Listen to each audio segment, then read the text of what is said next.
Train by day, Joe Rogan podcast by night, all day.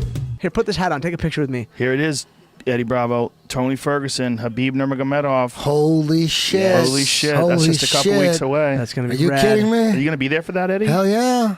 It's going to be awesome. Hell yeah. It's going to be fucking nuts, man. Dude, We're are you doing, kidding me? Tony is, That's He's that's an exciting fight. man. I know we can't talk about strategy. Yeah. But it's a crazy fight between the number 1 and the number 2 contender in that division. Well, the obvious strategy for Khabib is to try to take Tony down, and the obvious strategy for Tony is to keep it up and dot him up on his feet. Yeah. That's the obvious strategy. Catch him in Right. the That's transition or everybody something. knows that. Yeah. You know what I do mean? you think, how much do you think like opinion changed when he got clipped by Michael Johnson and got wobbled? People are saying, and I mean, if you're looking at, I mean, it's pretty obvious. Okay, He's human. yes. That's yes. really what you saw. Yeah. Finally saw as Yeah, human. exactly. Because for Somebody- 24 fights, he's somebody just hit him been hard. maul, or 23 Yeah. fights before that, right? It Mauling motherfuckers. It basically says Such a that he fucking does. badass. Go ahead. He's not one of those guys that can take anything. Right. You know, there's guys out there that can take any shot. Yeah. They haven't been rocked yet. Right. We're seeing maybe a little chink, a little tiny chink. Everybody's looking at that. You know what I mean? It's going to give people confidence, but he's so good at taking people down and mauling them. You know, that is the hardest thing to stop. Yeah. But, you know, we're doing everything we can to prepare for the best, the worst case scenario, the best scenario. We're doing, I mean, Tony's doing everything, really. Tony's he's a maniac, man. It's the most fascinating fight in the division for me outside of Conor McGregor versus Khabib. Yeah. Those two fights, Conor McGregor versus Khabib and Tony Ferguson versus Khabib, those are the two most exciting fights in that division, in my opinion. Without giving anything away, everybody knows based on the past that Tony can seriously choke people, anybody out. Yeah. Like any wrong move on the ground, and he could hit that Darce from any position, and it just keeps hits it in growing. transition It's so well. growing Yeah. and expanding, and he's become so unorthodox on his feet, on the ground. He's pulling guard, flying Imanaris. He's all over the place. He's doing gymnastics. He's doing flips. He's doing. What's that he's thing doing he's doing with the everything weighted now, ball? dude. What's He that does weighted everything. ball thing? I don't even really know. I try to do it in Big Bear. I'm like, He I'm does not like into he takes that. a bowling ball, like Yeah. a steel bowling ball, and he does all this crazy, like almost like dance moves Dude, with it. It looks he cool brought though. a Wing Chun dummy up to Big Bear. He's into Wing Chun. He's into everything. Everything, man. He is a true South, and that wasn't like a joke. That Wing No. Chun. He's really into it. He trains like no one I've ever seen before. Just hours and hours, just out in the front. Up in Big Bear, he built everything: the bags, the stands, everything. He builds everything. Does he have a house out there? He's the ultimate MacGyver. No, he rented it and built it the first 2 days. He brought it all out, dude. He's Wow. like the ultimate MacGyver, construction. Carpenter. He can build anything. Yeah. Sarah McMahon with the takedown right She away. just seems She's so such fucking a gorilla. strong. Damn. Dude, when I put my hands on her, you know, like when I put my hand when I Yeah. interview her, her back is like Gleason T-bows. Yeah. She's a gorilla. Yeah, look at She's this. A stupid fucking strong. strong woman. Stupid strong. Olympic silver medalist, right? Yeah, yeah. See, there's Tony working with that weighted ball. Yeah. It's just what a weird way of working out. Like he does all these strange moves with it. Like, did you ever ask him like what his philosophy is behind His doing philosophy is obviously he believes in movement training, you know, because this is all just like some crazy capoeira, but with a steel ball. He's doing this all day. Yeah. He It's does. all just weird He always just dance mixes moves. it up. Always and then, doing something? Yeah, he's always doing something. Oh, Like, for people when trying to he's- sync this up at home, it's round one. I'm sorry I didn't do this for the first fight. Round one, 353, Arm triangle, over. 352, 351, 350. That's a arm rap ski. triangle, tap. Nice. That's a rap ski Bam. right there. Sarah McMahon She just punked that girl bad. just gorilla squished her. Yeah. You know what? she's helping her She out. may be the first girl Jesus. that's known for taking people down, passing their guard and choking them out. Like that's their go-to. You Look at got her. to stop She's a that. Fucking. What is she saying what to other her? girl She's- does that?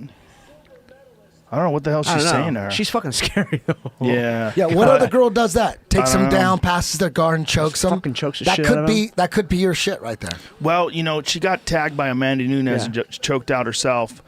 like her stand up, she has power in her punches. She's a big power puncher, but she doesn't have the kind of power that Nunes has. Nunes is going to be a real problem for people. Most guys as don't have is that power. She might not Valentina. need it. The Look at way this. she closed that arm triangle is so professional. Yeah. She could take most girls right down into because of her Yeah. wrestling, Look at that. and she Beautiful. understands. She's a finisher. She Well, said she her went high right caught to it it. perfectly. Her husband's a jiu-jitsu Yeah. black belt, Yeah, right? really? And, yeah, isn't he? I believe he's a jiu-jitsu instructor. She did it from the mount too. Yeah. Very interesting. I saw total. Look at her. She's pumping that girl up. That's what she's doing. Nice She's coach. telling her you're gonna be all right. I had Aw, I had that's sweet. some doubts about her early because she said some things about jiu-jitsu when she first came out in the UFC that she didn't like jiu-jitsu, or she doesn't train jiu-jitsu or something like that. She was like old school wrestler type of mentality. But it looks like she finally had her mind opened. You know, that was good solid guard passing. Wrestlers just don't pass guards like that unless they train jiu-jitsu. You know, some wrestlers never learn how to pass the guard. It kind of seems like that's a thing of the past, though, doesn't it? No, exactly. That's why I was kind of worried, because she Yeah. would say something like that. She was saying, I don't train jiu-jitsu. I go, wait a minute. It's 2017. Everybody needs to train jiu-jitsu. If you're fighting in the UFC, Yeah, this you is have what to you have love to it. do. You have to love it. I You never know, heard her it's- say that. Did you? What? See if you can She said- find that. When I did don't she say remember that? Was it like real early on? Man, she did say something something to the effect that she doesn't like it doesn't jiu-jitsu. Well, I guess being a wrestler. Early. And it's an old school wrestler mentality. That's Yeah. all. No big deal. And there's She a lot- ain't, she ain't there's the only still wrestlers wrestler like that. Exactly. Yeah. There's still Yeah. wrestlers like that. And there's been a bunch that were famous too. Yeah. Well, there's always a bunch of people that get super attached to their style that they started out with, and they want to prove that's I the don't best blame style. I don't blame the wrestlers. Look what happened. Hoist shows up. Yeah.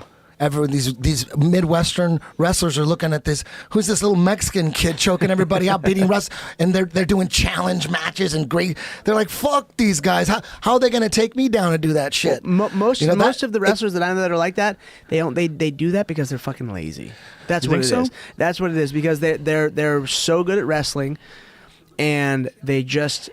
It just seems like it's a weird like lazy thing. For one, because it's extra work, and two, because you're gonna get fucking choked out, and wrestlers don't want to lose. Right, So right. it's that kind of thing where it's hard for wrestlers to progress. I think it stems from the Gracies coming out challenging everybody and beating wrestlers. Dan Severn gets choked out. Mark Coleman's coming in. Mark Coleman wasn't trying to pass the guard. He was trying to beat jiu-jitsu down. hold you down. But, You know what I mean? but Smash it you. also stems from the same thing as with kickboxers. Yeah. Kickboxers don't want to train jiu-jitsu either. I mean, that was always the problem with certain fighters. They just didn't want to get tapped because they were so good at standing up. Again, that's from the UFC, because you also saw the strikers getting taken down easily and getting choked out easily. So right away, a dude has been training 15 years striking is thinking, fuck these jiu-jitsu guys. Fuck them. I'm going to learn a little takedown defense and I'm going to fucking knock them out. Well, Fuck that's- learning it. I'm going to learn some takedown defense and I'm going to still knock you That was out. Crow Cop. So- I mean, back in the day, Yeah, there you was know, Crow several- Cop Didn't just train learned at how all. to stand up. Yeah, even his whole thoughts on the cage and his training in different. Yeah. You know, you're like, no, man, did you? And Isn't then, it there crazy was, seeing- and then there was wrestler versus striker. That rivalry when Igor Vovchanchin fought Mark Kerr. Are you kidding me? Do you remember how that fight went down? Yeah, Mark, Bochenchkin cracked him. Yeah. yeah, Mark Kerr took him down at will and then got tired. Would never pass the guard. Never tried passing the guard. Vovchanchin had a decent guard. He had a good survival guard. He had good guard recovery. And Mark Kerr admittedly never worked on passing. He just felt that he could just stay on the guard and pound someone. But you couldn't do it to Vovchanchin. Vovchanchin kept tying him up. And then late in the fight, he couldn't take him down anymore.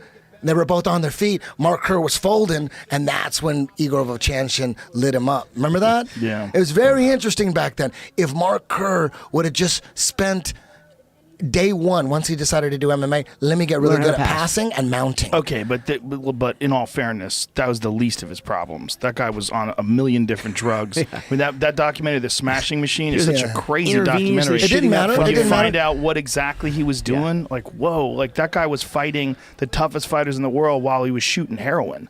I mean, he was shooting like all sorts of crazy Heroin? pain. Oh, I didn't yeah. know that. Oh, dude, Heroin? did you ever see The Smashing Machine? He was shooting up opiates. He was shooting. Yeah, it was all pharmaceutical grade, painkillers that he It was was injecting. crazy. On top of all the steroids and stuff. It's a crazy documentary. You I never just saw remember it? this. Yes, but I just remember the steroid part. That's all. Oh, that was nothing. It's the, Okay. the No, part, he- he was slamming painkillers into his fucking veins, and he was just sitting there like, and letting them film the whole thing. Yeah, It and was we're almost talking like a cry for bottles help. of fucking. Yeah. That's exactly what it was. This cry for help, but fresh bottles of whatever painkiller he was fucking taking, but They thought- injecting it straight in his arm. It's They thought when insane. they were filming him that they were filming the baddest motherfucker on the planet Earth, and they were like, "Oh my God, we're watching this guy right as he falls apart." Like right as the filming started beginning, he was falling apart. Here it is, Tony Tony. Ferguson. So here's the sleep.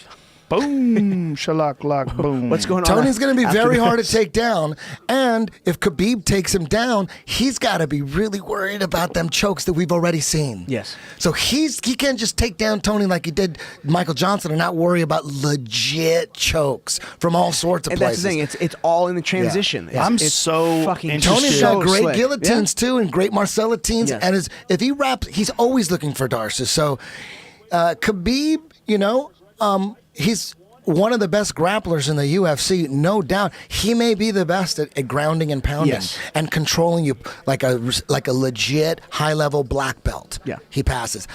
Who knows how it's going to match up against Tony, man? But we're preparing everything we can. We're doing everything we can. I don't know how it's going to look when it's all said and done, but we're doing the best we can to prepare for the worst case scenario.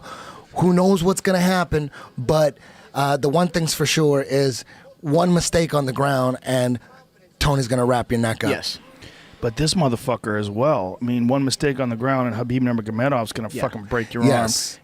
He's a freak, and that's why this is so interesting, because Tony's a freak too. And like when you see Tony fucking up Rafael Dos Anjos here, I mean, man, Tony Ferguson easily could have been the UFC lightweight champion of the world. If he caught Rafael Dos Anjos when Dos Anjos had the bell, he could have got him. And Tony, I think Tony could do that to anybody. How did he beat Barboza? Did he just choke Barboza? Yes. Yeah, he darced him, right? Yeah. That was it right Heard there. him standing Yeah. and then Yes, finished him off on the ground. It was perfect. Tony's something special. And that's Yeah. why this fight is so interesting, because Khabib is obviously something special. He's the only guy that's in a contender that has been fighting the best guys in the world and is undefeated as he fights for the title. That's so unheard of. Yeah. Everybody's To make got it that one or far. two. Everybody's got early in their career, they've got a fight or two that they lost, but he's one of the very few guys that has only shown one moment in his entire career inside the octagon where he really didn't look so good. And that was a brief moment where Michael Johnson hit him. Obviously, he recovered from that and came back after and that, he smushed smashed him. Smushed Bad. him. It's just when he gets guys on the ground, it's almost like he's a different weight class than them. Yeah. There's levels, thousands of levels of being heavy. And he's super heavy. He sticks on you. He's a great tiny. passer. I saw him in person this at my fight. The fight that was supposed to happen. His passing, He's not that big. His passing from full guard or to like open guard right into, he forces a Z guard or a quarter Z like right away. His movement to set up the half guard that he's going to try to pass, brilliant. His knee slash is brilliant. His mount, his control, that crucifix move, man, he's a black belt. Yes. Everybody knows it. Very few people do it. Yeah. He's always looking for it, and obviously he's if you look at his earlier fights, he's got triangle chokes. I mean, he could finish you off your back too. Yeah. So that's a tall order for Tony. But believe you me, Tony is looking pretty damn good to me right now on the ground. So it's going to be crazy seeing how it all plays out. I'm so excited for that fight. Dude, my head's going to explode. Yeah, it's a crazy fight, and it's going to be even more crazy for you because you got so much invested in it. For me, as a guy that gets to sit there and call that fight, I'm fascinated just because when you see a guy like Tony Ferguson, he's a problem. Like, how do you solve that problem? Like, what's the solution to that problem? And I don't know what the answer to that is. I would say a guy who can keep the fight standing up and tee off on him and land good strikes. Like maybe a guy who takes advantage of the aggressive style that Nurmagomedov has. But, maybe Tony's that guy. It's going to be interesting. Yeah, as Michael Johnson showed, you can punch him. You can't hit him. If you can land a good shot, you can rock him. And I think that, that's going to be the main place to catch him. But if you can catch him, keep him on the outside, you know, you don't want a guy like that who fights that way, that good at grappling, that good at wrestling and takedowns and constant pressure in your face the whole time. You got to keep him outside. And I think Tony's tall enough to do it. Because, again, seeing how small Khabib was last weekend, I was like, man, he's not that big of a guy. You know, I'm a huge fan of his. I think he's fucking awesome. But What do you think just he physically, walks he's not around that at? big. 75 maybe? Maybe. You know, he just didn't see... and you know how the Russians travel. They're always in groups of fucking 100. Yeah. So it's always entertaining. They're fucking hilarious. But he just didn't seem that big at all. I was like, wow. Huh. That was the only thing that shocked me because he's so What are you strong. saying, He Jamie? ragdolls everybody.